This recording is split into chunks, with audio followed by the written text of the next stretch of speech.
Yo, what's up guys? Today is the big day for me because I'm going to be interviewing someone from Tesla.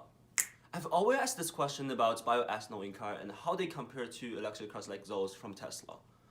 With all those debates going on behind the corn-based bioethanol, I really want to know whether biofuel is the right way to go for the world's future. A few days ago, I tweeted Elon Musk to ask him a question that I wanted to for so long, and let's check it out. Come look, come look.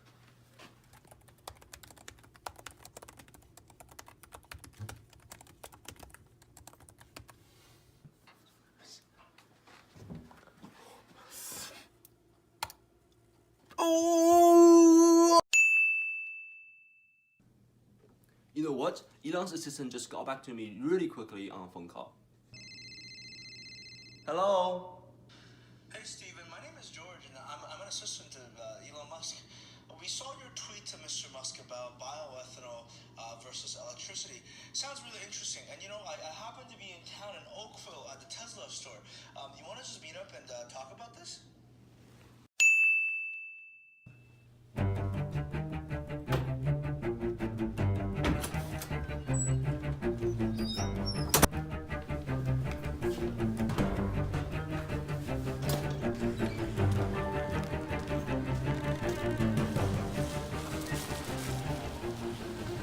So now let's talk about the whole thing about biofuel. Corn is an important plant that is being used to produce bioethanol, and the process claimed to be cleaner than those of traditional fossil fuel. With the many benefits towards environment, engine efficiency, and lower fuel price, the US government have passed a set of policies over the past few years to demonstrate the need of bioethanol in car. In 2005, the US Congress passes an act called the Energy Policy Act to combat the growing energy problem by providing subsidies to various energy production, including bioethanol. The act was expanded in 2007 when the US Congress passed the Energy Independence and Security Act, which led to RFS, which is known as the Renewable Fuel Standard Program, to reduce greenhouse gas emissions and reliance on imported fossil fuels. I must say that the government seems to be favoring the bioethanol, but is it really that perfect? As you may know, I've always been a Formula 1 for my entire life, and those race cars really need 100% ethanol to give their intended performances. As the CEO of IGPC ethanol company, Jim Gray, has pointed out in his speech that in the near future, the ethanol goal is to become the 30% of the fuel, which is not that great, which shocked me. Here we go.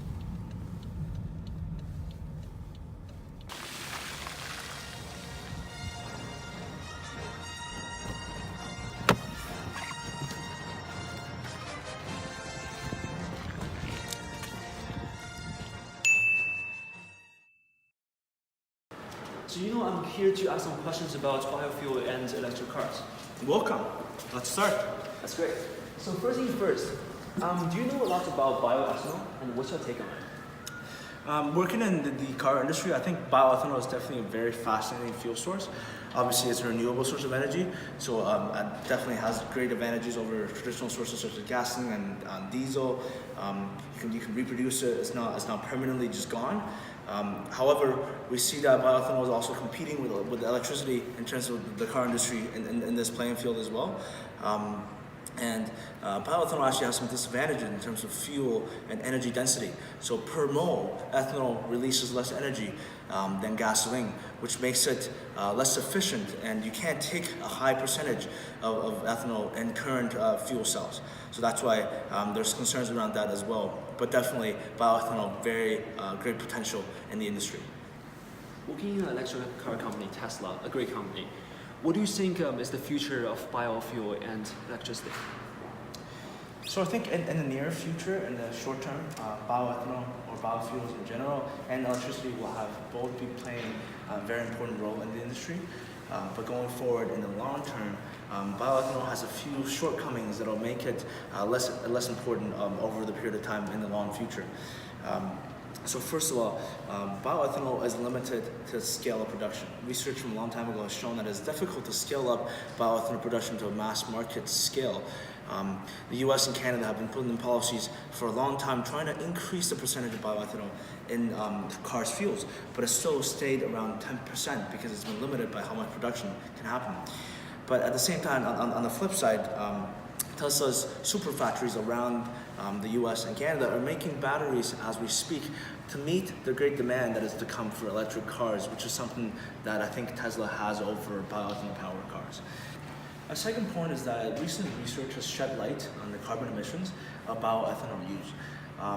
The University of Michigan has found that despite all past research showing reduced emissions in the US by bioethanol, you're actually looking at an increased carbon emissions overall instead of a decreased one, which means that instead of meeting those climate mitigation targets set out by the US government, bioethanol is actually doing more harm than good to the climate and the environment as a whole.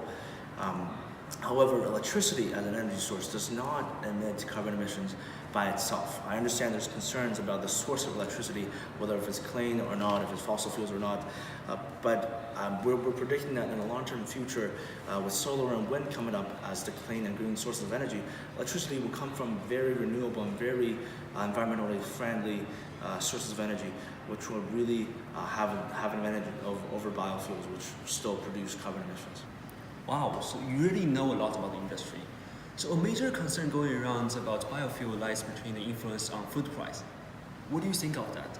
Over the past few years, we have seen corn prices fluctuate as bioethanol prices went up and down.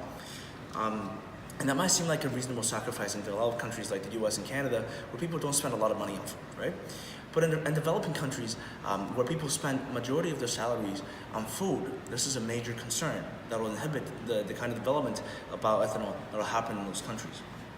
And that's the kind of sacrifice you're making by dealing with resources that other industries need, right? But with electricity, obviously, it's not a resource that needs to be used for food or for any other critical resources necessarily.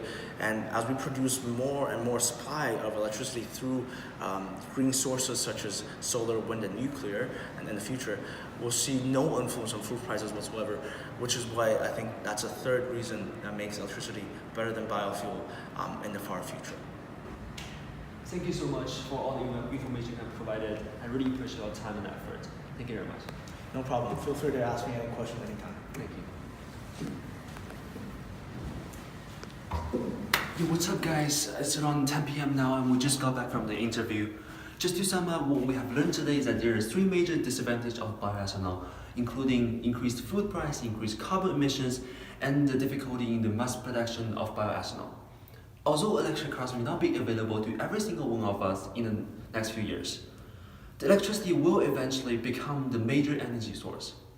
Again, please leave a comment below to let us know what you think of bioethanol and electricity. And we will see you tomorrow. Peace out.